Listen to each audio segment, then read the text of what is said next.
Structure of ആറ്റത്തിലെ important എല്ലാം ഞാനിവിടെ not ചെയ്തിട്ടുണ്ട്. നമ്മൾ പ്രീവിയസ് ക്വസ്റ്റ്യൻ വെച്ചിട്ടാണ് ഇമ്പോർട്ടൻ്റ് പറയുക. നിങ്ങൾ പഠിച്ച് കഴിഞ്ഞിട്ടുണ്ടെങ്കിൽ ഈ പറയണതൊക്കെ പഠിച്ചില്ലെന്ന് ഉറപ്പുവരുത്തുക. അപ്പോൾ വെയിറ്റേജ് കൂടിയ ചാപ്റ്ററാണ്, ശ്രദ്ധിക്കുക. First cathode rays and anode rays, ഇത് പ്രോപ്പർട്ടീസാണ് ചോദിക്കുക. അപ്പോൾ ക്വസ്റ്റ്യൻ സിമ്പിളായിരിക്കും. കാഥോഡിൻ്റെ പ്രോപ്പർട്ടി പറയുമ്പോൾ cathode rays start from cathode and move towards anode. They are negatively charged particles. They contains electrons. They travel in straight line and they deviate towards positively charged plate when they are placed in electric field. സംഗതിക്ക് മനസ്സിലാവുന്നുണ്ടല്ലേ? ഒരു electric field അതിൻ്റെ വഴിയിൽ വെച്ചാൽ എങ്ങോട്ട് ഡിവേറ്റ് ചെയ്യുക? Positive ചാർജുള്ള പ്ലേറ്റിൻ്റെ അടുത്തേക്ക്. കാരണം cathode negative charge ഉള്ളതാണ്. ഇനി ആനോഡ് റേനെ പറ്റി പറയുമ്പോൾ anode ray start from anode and move towards cathode. Then next point നമുക്ക് അറിയാൻ പറ്റത് anode rays are positively charged ions ആണ്. ആൻഡ് നെക്സ്റ്റ് പോയിൻ്റ് എന്താണെന്ന് അറിയോ? They travel in straight line. Cathode ray same തന്നെ, പക്ഷേ they deviate towards negatively charged plate when they are placed in electric field. മനസ്സിലായല്ലോ? ഇനി ഞാൻ പെട്ടെന്ന് തോംസൻ്റെ അറ്റോമിക് മോഡലിലേക്ക് പോവാണ്.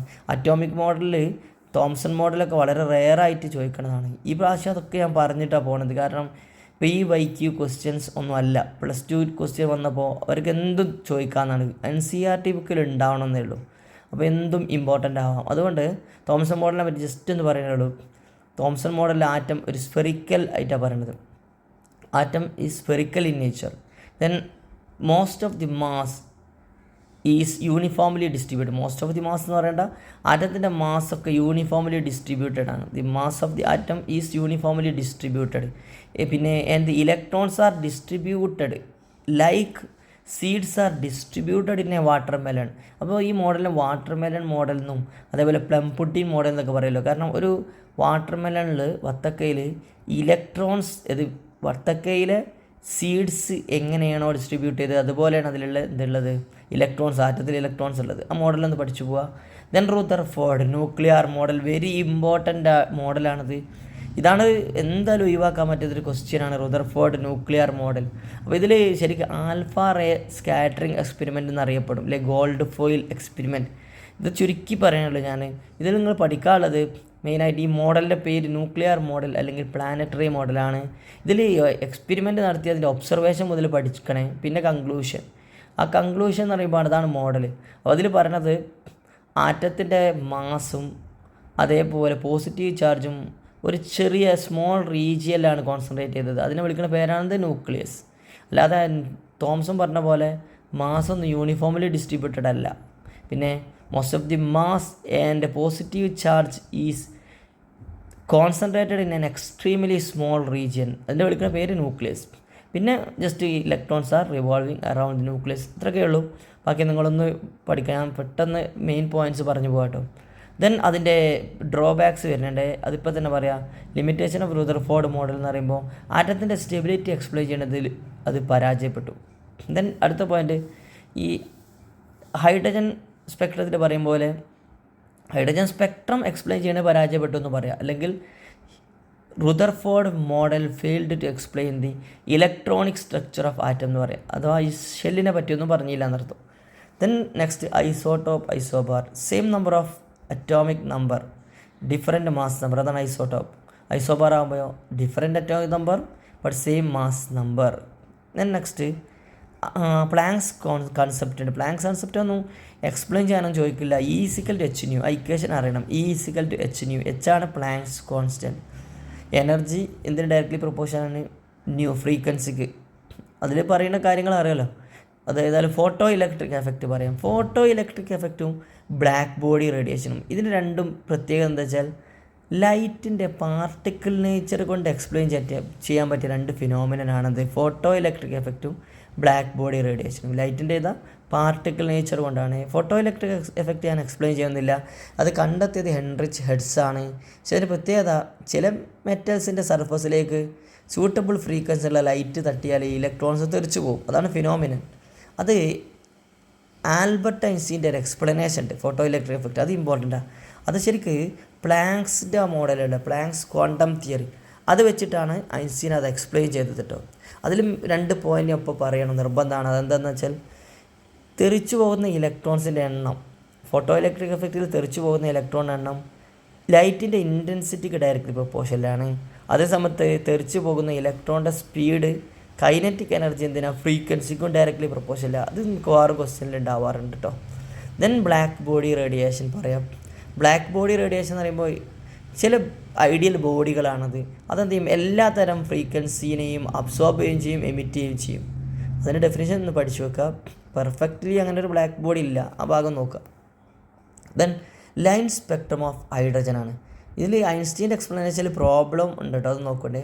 Line spectrum of hydrogen very important ആണ്. ഹൈഡ്രജൻ സ്പെക്ട്രം അത് ഞാൻ ഇതിൽ ഒരു ഫോട്ടോസ് അതിൻ്റെ ഒക്കെ ഉണ്ട്. അതേപോലെ റൂദർഫോർഡിൻ്റെ ആ ചിത്രമൊക്കെ ഇതിന് ശേഷം ഞാൻ അയക്കാം, അതൊന്ന് വായിച്ചു നോക്കണം. ലൈൻ സ്പെക്ട്രം ഓഫ് ഹൈഡ്രജൻ പഠിക്കുക.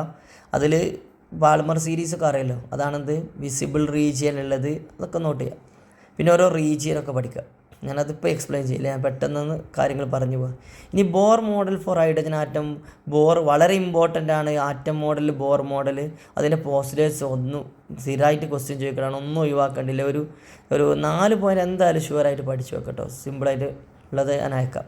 ദെൻ അടുത്തത് ലിമിറ്റേഷൻസ് ഓഫ് ബോർ മോഡൽ. അതിൽ ചില പോയിൻ്റൊക്കെ ശ്രദ്ധിക്കേണ്ടിയിട്ടുണ്ടാവും. ലിമിറ്റേഷനിൽ പറയുന്ന മെയിൻ പോയിൻ്റ് എന്താ വെച്ചാൽ ഹൈഡ്രജൻ അല്ലാത്ത വേറെ ആറ്റത്തിൻ്റെ സ്ട്രക്ചറൊന്നും ബോർ എക്സ്പ്ലെയിൻ ചെയ്തിട്ടില്ല, അഥവാ അതിൽ ഫെയിലാണ്. അഥവാ ഒരു ഇലക്ട്രോൺ ഉള്ളത് മാത്രമേ ആർക്ക് പറ്റിയിട്ടുള്ളൂ, ബോറിന്. അതിൽ ശ്രദ്ധിക്കാനുള്ളത് സ്റ്റാർക്ക് എഫക്റ്റ്, അതേപോലെ സീമൻ എഫക്റ്റ്, അത് നോക്കണേ. ഈ സ്റ്റാർക്ക് എഫക്റ്റും സീമൻ എഫക്റ്റും എക്സ്പ്ലെയിൻ ചെയ്യണതിൽ ബോർ പരാജയമാണ്. എന്താണ് സ്റ്റാർക്ക് എഫക്റ്റ് എന്ന് പറഞ്ഞാൽ splitting of spectral lines in electric field പ്രസൻസിലുള്ള സ്പ്ലിറ്റിംഗ് ആണ് സ്റ്റാർക്ക്. അതേസമയത്ത് മാഗ്നറ്റിക് ഫീൽഡിൻ്റെ പ്രസൻസിലുള്ള സ്പ്ലിറ്റിംഗ് ആണ് Zeeman effect. Okay. Then quantum mechanical model of the atom. ശരിക്കും അതെന്തിനാണ് ഇങ്ങനെ ഹെഡിങ് കൊടുത്തു വെച്ചാൽ ഡിവൽ ബിഹേവിയർ ഓഫ് മാറ്റർ ഉണ്ട്. അത് ഡി ബ്രോഗ്ലിൻ്റെതാണ്. Dual behaviour of matter and Heisenberg uncertainty principle. ഇത് രണ്ടുമാണ് ശരിക്കും അത് ക്വാണ്ടം മെക്കാനിക്കൽ മോഡലിലേക്ക് എത്തിച്ചത്. അതിനു മുമ്പുള്ള മെക്കാനിക്സ് ഒക്കെ ക്ലാസിക്കൽ മെക്കാനിക്സാണ്. അപ്പോൾ ക്വാണ്ടം മെക്കാനിക്കൽ മോഡലിലേക്ക് നയിച്ച 2 എക്സ്പെരിമെൻറ്റുകളും 2 കണ്ടെത്തലുമാണ് ഈ 2 ഡിവൽ ബിഹേവിയർ ഓഫ് മാറ്റർ. അത് പ്രോബ്ലമൊക്കെ ഷുവറായിട്ടുണ്ടാണ്. അത് ലൈറ്റിനെ പോലെ എല്ലാ മാറ്ററിനും എന്തുണ്ട്, ഡിവൽ ക്യാരക്ടർ ഉണ്ട്. അതാണ് dual behaviour of matter. Wave നേച്ചറും ഉണ്ട്, പാർട്ടിക്കിൾ നേച്ചറും ഉണ്ട്. അതേമാതിരി ഹൈസൻബർഗ് അൺസർട്ടനിറ്റി പ്രിൻസിപ്പിൾ എന്ന് പറയുമ്പോൾ എന്താ, അതിലൊരു ഇക്വേഷൻ പറയാൻ മറന്നുപോയി. Dual behaviour of matter λ=h/mv അഥവാ h/p. എന്തായാലും പ്രോബ്ലം വരുന്നതാണ്, അതോ ഞാൻ ഇതിൻ്റെ കൂടെ അറ്റാച്ച് ചെയ്യുന്നുണ്ട്. ഹൈസൻബർഗ് അൺസർട്ടനിറ്റി പ്രിൻസിപ്പിൾ അറിയാലോ. It is impossible to measure the exact position and momentum of subatomic particles simultaneously. സംഗതി മനസ്സിലായല്ലോ. ഒരേ സമയത്ത് കൃത്യമായിട്ട് സബറ്റോമിക് പാർട്ടിക്കിൾസ് അല്ലെങ്കിൽ ഇലക്ട്രോൺ പോലത്തെ മൈക്രോസ്കോപ്പിക് പാർട്ടിക്കിളിൻ്റെ സ്ഥാനവും അതേപോലെ മൊമെൻറ്റവും, പൊസിഷനും മൊമെൻറ്റവും കൃത്യമായി അളക്കാൻ സാധ്യമല്ല. ഓക്കെ. ദെൻ അതിന് പ്രോബ്ലം ചോദിക്കും. അടുത്തത് ശ്രോഡിഞ്ചർ വേവ് ഇക്വേഷനാണ്. ഞാനത് പെട്ടെന്ന് ചുരുക്കാൻ കഴിയണില്ല, കാരണം അത് വലിയ ചാപ്റ്ററാണ്. ശ്രോഡിഞ്ചർ വേവ് ഇക്വേഷൻ ജസ്റ്റ് ഒന്ന് പഠിച്ചു വെക്കുക. H(psi)=E(psi). അത് സൈ ഒക്കെ വേവ് ഫംഗ്ഷനാണ്, അത് ബാക്കി നോക്കാം. ദെൻ ക്വാണ്ടം നമ്പേഴ്സ് 4 എണ്ണമാണ്, ഞാൻ ചുരുക്കി തന്നെയാണ്. Principal quantum number, azimuthal quantum number, angular momentum quantum number and spin quantum number. Okay. അപ്പോൾ 4 ക്വാണ്ടം നമ്പർ അറിയല്ലോ. ക്വാണ്ടം നമ്പേഴ്സ് ഇമ്പോർട്ടൻ്റ് ആണ്. പ്രിൻസിപ്പൽ ക്വാണ്ടം നമ്പർ, രണ്ടാമത്താണത് azimuthal quantum number. Azimuthal quantum നമ്പറിനാണ് എന്താ പറയുക, സബ്സിഡറി ക്വാണ്ടം നമ്പർ എന്ന് പറയട്ടെ. മൂന്നാമത്തെ ക്വാണ്ടം നമ്പർ പറയുന്നത് മാഗ്നറ്റിക് ക്വാണ്ടം നമ്പറാണ്. മൂന്നതാ മാഗ്നറ്റിക് ക്വാണ്ടം നമ്പർ. നാലാമത്താണത് സ്പിൻ ക്വാണ്ടം നമ്പർ. അപ്പോൾ ഓക്കെ, ഇതിൽ അസിമുത്തൽ ക്വാണ്ടം നമ്പറിൻ്റെ വേറെ പേരാണത് orbital angular momentum quantum number കേട്ടോ. ദെൻ നെക്സ്റ്റ്, അതൊന്ന് ക്വസ്റ്റ്യൻ ഉറപ്പാണ്, ന്യൂമറിക്കൽസൊക്കെ അതൊന്ന് ഉറപ്പാണ് ക്വാണ്ടം നമ്പേഴ്സിന്. ഹൺസ് റൂള്, പിന്നെയുള്ള കുറച്ച് റൂൾസ് ഉണ്ട്. ഇത് ശരിക്കും ഇലക്ട്രോൺ ഫില്ല് ചെയ്യാനായിട്ട് ബന്ധപ്പെട്ട റൂൾസാണ്. ഇതിപ്പോൾ ഞാൻ വീഡിയോ കുറച്ചൊന്ന് വലുതായി ഓരോന്ന് എക്സ്പ്ലെയിൻ ചെയ്തിട്ട്. അപ്പോൾ ഹൺസ് റൂൾ ഉണ്ട്, പോളിസ് എക്സ്ക്ലൂഷൻ പ്രിൻസിപ്പിൾ ഉണ്ട്, ഓഫ് ബോ പ്രിൻസിപ്പിൾ ഉണ്ട്. ജസ്റ്റ് പറയുകയാണെങ്കിൽ ഓഫ് ബോ പ്രിൻസിപ്പിൾ പറഞ്ഞത് ഇലക്ട്രോൺസ് ഫില്ല് ചെയ്യൽ ഓർബിറ്റലിൻ്റെ എനർജി കൂടി വരുന്ന ക്രമത്തിലാണ്. പോളിസ് എക്സ്ക്ലൂഷൻ പ്രിൻസിപ്പിളാണ് പറഞ്ഞത് എന്ത്, ഒരു ഓർബിറ്റിൽ ആകെ 2 ഇലക്ട്രോണിനെ അക്കോമഡേറ്റ് ചെയ്യാൻ കഴിയുള്ളൂ എന്നുള്ളത്. No 2 electrons in an atom can have the same value for all the 4 quantum numbers.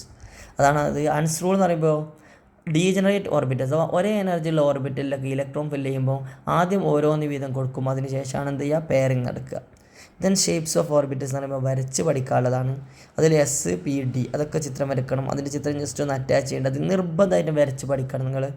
Then F വേണ്ട, ഡി വരെയൊക്കെ വരച്ചാൽ മതി. എസും പി ആണ് ഇതുവരെ കൂടുതൽ ചോദിച്ചത് കേട്ടോ. പിന്നെ ഇലക്ട്രോണിക് കോൺഫിഗറേഷൻ എഴുതാൻ നന്നായിട്ട് പഠിക്കുക, സബ്ഷെല്ല് പഠിക്കുക കേട്ടോ. അതിൽ ക്രോമിയം കോപ്പറും കുറച്ചുകൂടി ഇമ്പോർട്ടൻ്റ് ആണ്, അറിയാലോ. ക്രോമിയത്തിനും കോപ്പറിൻ്റെ സ്റ്റെബിലിറ്റിയൊക്കെ അറിയില്ലേ. ക്രോമിയത്തിന് D5 കോപ്പറിന് D10. പിന്നെ ഇതിൽ പറയേണ്ടതാണ്, കുറേ പ്രാവശ്യം ചോദിച്ചുകൊണ്ടിരിക്കുന്നതാണ്, കാൽക്കുലേറ്റ് ചെയ്യാൻ വേണ്ടിയിട്ട് നാം പ്രോട്ടോൺസ്, ന്യൂട്രോൺസ്, ഇലക്ട്രോൺസ്, അപ്പോൾ അറ്റോമിക് നമ്പറും മാസ് നമ്പറും തന്നിട്ട് ഇതുപോലെ പ്രോട്ടോൺ, ന്യൂട്രോൺ, ഇലക്ട്രോൺ കാണാനും തിരിച്ചിട്ടുള്ളതുകൊണ്ട് കുറേ ക്വസ്റ്റ്യനിൽ ഇലക്ട്രോണും പ്രോട്ടോണും ന്യൂട്രോണും തന്നിട്ട് ആറ്റത്തിൻ്റെ സിമ്പൽ അസൈൻ ചെയ്യാൻ അതും വല്ലാണ്ട് ചോദിക്കുന്നുണ്ട്. അപ്പോൾ ഇതൊക്കെ പഠിക്കുക. കുറച്ച് കാര്യങ്ങൾ ഞാൻ അറ്റാച്ച് ചെയ്യുക ഇതിൻ്റെ കൂടെ.